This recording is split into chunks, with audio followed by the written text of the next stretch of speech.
A lot of DJs struggle on social media, and it's not for the reasons you think. It's not because they don't have the work ethic. They're just focusing their talent and work ethic in the wrong areas. When I talk to DJs all around the country, the number one thing I hear is I don't know what to post.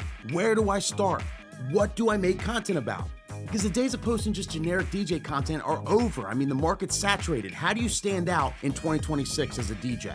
And this is why I'm doing my 6-week social media challenge. This isn't a course, this is a collaboration. We're gonna work together for 6 weeks, meet every week, and then we're all gonna have homework together. And we're gonna find out what we should be posting about, how we should do it, and we're gonna grow every single week. There's gonna be prizes at the end for people who have the most success, and as a whole, we're gonna figure out this social media game together. There's way too much DJ talent out there that the world just has not seen yet, and we're trying to fix that.